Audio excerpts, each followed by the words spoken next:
Hello students, welcome back to my channel. काफ़ी time हो गया है वीडियो बनाए को। चलो वीडियो स्टार्ट करते हैं। तो आज का हमारा प्रैक्टिकल रहने वाला है counters and shift register. Counter basically होता क्या है, किससे बनता है, शिफ्ट रजिस्टर क्या करता है। ठीक है, ये आप थ्योरी क्लासेस में पढ़ते ही होंगे। मैं आपको काउंटर्स के प्रैक्टिकल करवाने वाली हूँ। ठीक है, तो ये हमारे पास क्लॉक इनपुट है जो हम काउंटर्स को देंगे। ऊपर की तरफ है ऑटो, मतलब ये अपने आप ऑटोमेटिकली काउंट करेगा। नीचे है मैनुअल। ये हमारे पास डाटा इनपुट से जिसको हम 0 और 1 सेट कर सकते हैं। नीचे हमारे पास 2 इनपुट नैंड गेट है, ऊपर 3 इनपुट नैंड गेट है, और यहाँ पे हमारे पास नॉट गेट भी है। ठीक है, तो हम जिस तरह के सर्किट हमारा रिक्वायरमेंट होगी उस तरीके से हम इसको यूज़ करेंगे। सबसे ऊपर हम जे के फ्लिप फ्लॉप यूज़ करके काउंटर डिज़ाइन करेंगे। ठीक है, तो राइट हैंड साइड से स्टार्ट करेंगे, जे के इनपुट और ए बार आउटपुट। सेकंड वाले राइट से स्टार्ट करेंगे, बी बार। थर्ड से सी बार और फोर्थ से डी बार। ठीक है, तो क्लॉक पल्स के लिए एक फ्लिप फ्लॉप में एक मतलब पॉइंट दे रखा है सीपी। ठीक है, तो यहाँ से मैंने क्लॉक पल्स को इनपुट दे दिया है। ठीक है, जो क्लॉक पल्स देने के बाद हमें जे के फ्लिप फ्लॉप से काउंटर डिज़ाइन करेंगे। तो जे के को हमें टी फ्लिप फ्लॉप बनाना होगा। जे के से भी कर सकते हैं, तो टी फ्लिप फ्लॉप बनाने के लिए हम जे और के इनपुट्स को शॉर्ट कर देंगे। नीचे से हम क्या दे रहे हैं, इनपुट दे रहे हैं जो है हाई, और ये हमने दे दिया है टी फ्लिप फ्लॉप के इनपुट पे। ठीक है, जैसे मैंने डायग्राम पे, ये जो मैंने डायग्राम बना रखा है, अगर इसमें मतलब थ्योरी वीडियो में इसकी लास्ट में अटैच कर लूँगी, तो आप वीडियो को एंड तक ज़रूर देखना।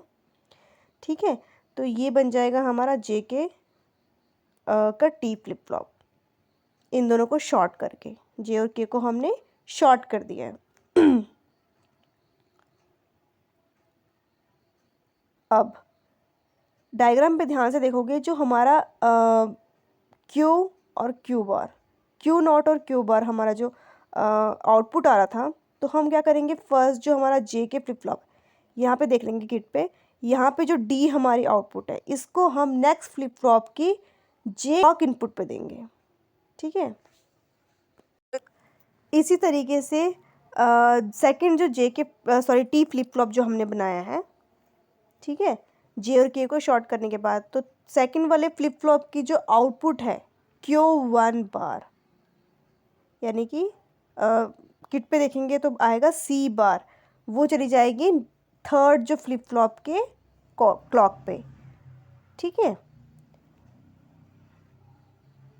तीनों जे के फ्लिप फ्लॉप पे हमने इनपुट दे दिया है हाई, जैसे हमने डायग्राम बना रखा है।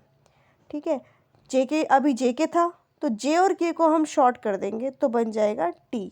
बार बार बोल रही हूँ मैं, तो अब ध्यान रखिएगा कि हमें इन दोनों को शॉर्ट ही करना है। इन तीनों को मैंने इनपुट दे दी है हाई और शॉर्ट कर दिया है। बस फर्स्ट की जो आउटपुट है क्यू बार या जो भी आ रही है, उसको सेकंड पे देंगे और सेकंड की थर्ड पे देंगे। ये हमारा सर्किट जो है कंप्लीट हो चुका है। अब ये काउंट करेगा 0 से लेके 1 तक। ठीक है, तो चलो काउंटिंग स्टार्ट करते हैं। ऑन करेंगे किट को, क्लियर करेंगे। अब हम चेक करेंगे मैनुअली, 0 0 1, राइट हैंड साइड से स्टार्ट करेंगे थर्ड फ्लिप फ्लॉप। अब है 0 1 0, 0 1 0 होता है 2, 0 1 1 ये आ गया हमारे पास 3, 1 0 0 ये आ गया हमारे पास 4। नेक्स्ट क्या होगा, 1 0 1, फिर उससे नेक्स्ट 1 1 0। राइट से काउंट करना स्टार्ट करना है। इसके आगे जो मतलब गेस करोगे आप, 1 1 1। ठीक है, तो ये हमारा क्या है, काउंट कर लिया इसने 0 से लेके 7 तक। तो thank you guys, thank you for watching. अगर थ्योरी में देखना है आपको, तो थ्योरी का स्टार्ट कर लेते हैं हम। काउंटर्स होता क्या है, काउंटर एक्चुअल में काउंट करता है, डिस्प्ले करता है कि कितनी बार वो इवेंट जो है बार बार प्रोसेस हो रहा है। ठीक है, ऐसे कह सकते हैं हम। Circuit is usually construct the number of flip flop connected in cascade. बहुत सारे फ्लिप फ्लॉप यूज़ करने पड़ेंगे। जे के फ्लिप फ्लॉप हम यूज़ करते हैं, टी फ्लिप फ्लॉप, कुछ भी यूज़ करके हम काउंटर्स को डिज़ाइन करते हैं। 2 टाइप के काउंटर्स होते हैं, अप और डाउन काउंटर। ठीक है, और सिंक्रोनस भी होता है क्लॉक के बेसिस पे। ठीक है, कि क्लॉक सेम जा रही है या डिफरेंट जा रही है किसी भी क्लॉक, इन इसको फ्लिप फ्लॉप को। उसके बाद है ये सर्किट जिससे मैंने डायग्राम जो है अपना कनेक्ट कर रखा है। तो यहाँ पे हम यूज़ करने वाला है टी फ्लिप फ्लॉप। सबकी टी फ्लॉप की इनपुट जो रहेगी हाई रहेगी।